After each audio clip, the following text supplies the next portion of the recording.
Uh, Big ball, fat, making my end. Fucking big killer, my big going on YouTube, man? You already know who it is. It's your boy, Sports God TV, where we talk sports like religion. If you haven't already, make sure you hit that subscribe button. Hit that like button as well, man, as it would do wonders for the channel. It will help push this video and those to come to the recommended list. Turn on them notification bells, man, so you can get notified when I drop a video. Share the content, jump in the comments. Let's get it cracking. And I am here with my week number 6 recap. Uh, talk about my fantasy picks as well. Also gonna hop straight into week number 6 as I'm gonna run down a couple games, a couple matchups that I like, and also give you guys my fantasy picks for this upcoming week.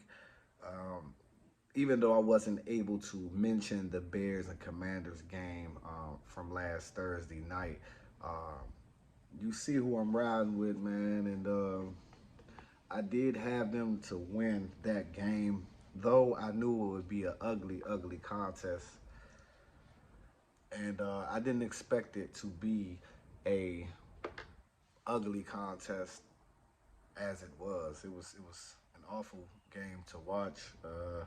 12-7.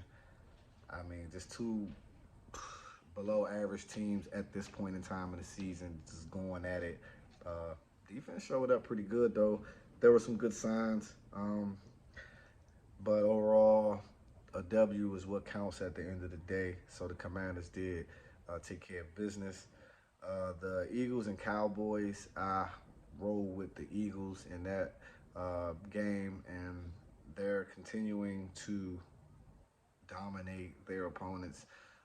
They jumped out to a big, 20-0 lead. Dallas made a strong push in the second half to make it interesting, but truthfully, that game was not as close as it ended up being. But it was also just a good game. And then you had the Ravens and the Giants, man, and probably the shocker of the day. I did not expect the G-men to, even though they were at home and even though they were 4-1 at the time, I just thought Lamar and them would win that game, which they were in prime position to do so early on. And the Giants, man, just seem to have a never quit type of mentality. I like what they got going on there in New York, man. I mean, Barkley obviously being healthy, and if Daniel Jones is limiting his turnovers, that defense is pretty good. They're pretty fast, pretty sound unit, and yeah, man, they got that win, which pushed their record to 5-1 in a tough NFC East division. Probably at the moment the best division in football. Now, as far as my fantasy picks go, I had the GOAT Tom Brady versus Pittsburgh, which you all know that guy played horrible. If you own him in fantasy like I do, and you had him as your starting quarterback, you suffered from his performance, and you can see how riled up he was on the sideline, dropping F-bombs and then some amongst his offensive linemen.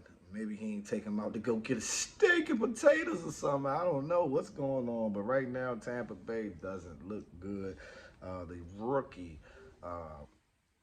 did them in, man. He had a nice showing. Pittsburgh defense was there to play. They kind of looked like some of the old teams of the past when it comes to the defense and just how they was just executing overall. Great win for Pittsburgh. Bad win for those that may have dropped some money on Tampa Bay, and also for fantasy owners. But my other pick for the running back was Austin Eckler, and he performed very well against Denver Broncos. Caught a few balls out the backfield, got some yards, got some great rushes, got a lot of carries. He did wonderful in fantasy. I had Dallas Goedert, versus the Cowboys. He had a okay game, but you know, not up to par to where as though it's something to boast and brag about.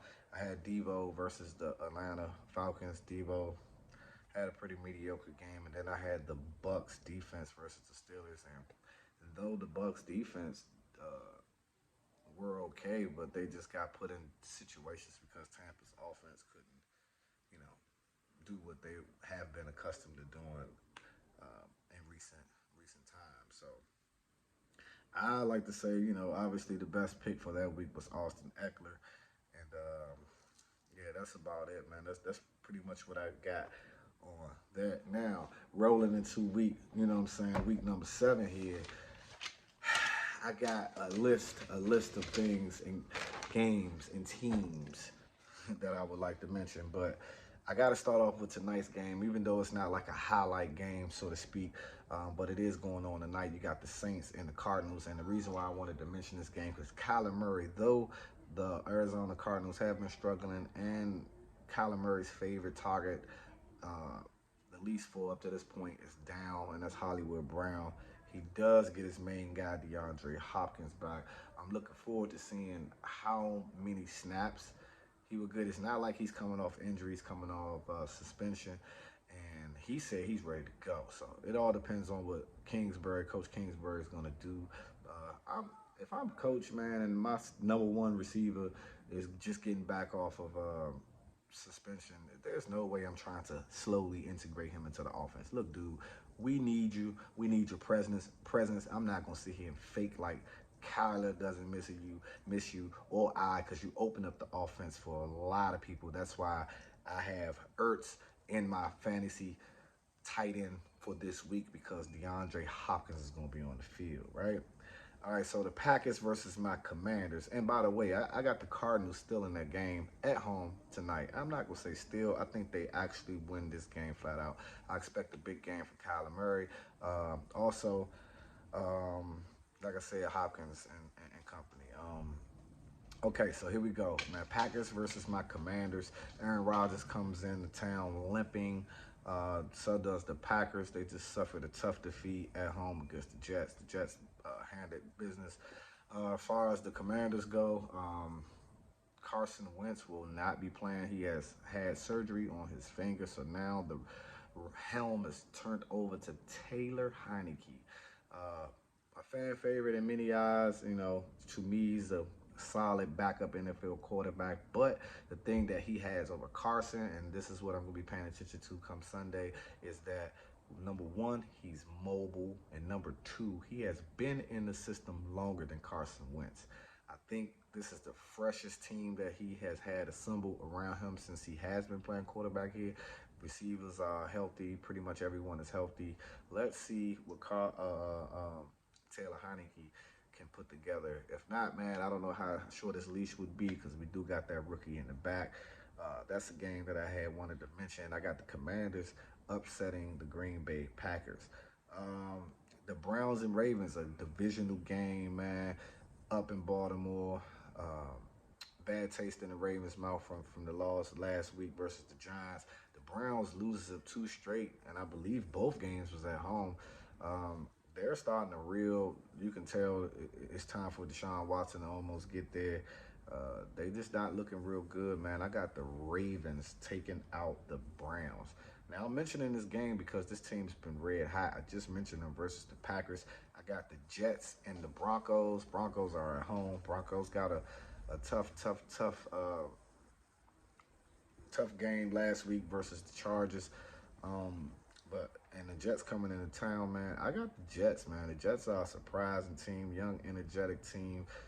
Seems like they're following the lead of their head coach, and man, they're surprising a lot of people. They're very aggressive on defense. I like what they got going on in New York, so I'm picking the Jets. Seahawks and Chargers. 3-3 versus 4-2. I got the Chargers. But here we go. The Chiefs and the 49ers, man. That should be a dandy.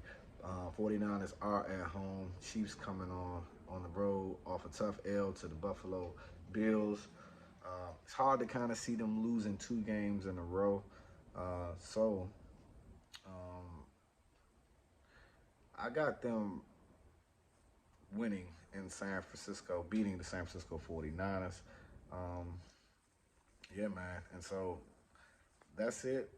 I'll find out who's going to be the disappointing game out of the games I chose. Fantasy wise, I got Kyler Murray as my starting quarterback. Not me personally. I don't have him in my leagues, but I'm starting him tonight. If you guys are in the fantasy, I think he ran for 100 yards last week. Look forward to him against that Saints defense that's aggressive and they come after you. I can see Kyler moving around a lot with his feet, and I can see him have a nice, decent day in the air because he got his number one target back. And some of the responsibility gonna fall on Moore and Ertz. Ertz is a big part of that offense. Running back Saquon Barkley, you guys, circle Saquon Barkley. I think he has a wonderful, wonderful game. He has been showing that he is back totally. And he looks good, and the Giants also looks good as well. Wide receiver, I got Tyreek Hill. I think he has a big game as well. I mentioned Ertz for the tight end and defense. I have the Dallas Cowboys. I think they stifle Jared Goff and the Detroit Lions. Until then, though, man, it's your boy Sports God TV, where we talk sports like religion. Make sure you hit the like button. It pushes my videos and future videos to the top of the recommended list. Share my content too. And then jump in the comments on YouTube. Let's have a dialogue, man. Come on, let's get it cracking. And I'm out. Until next time.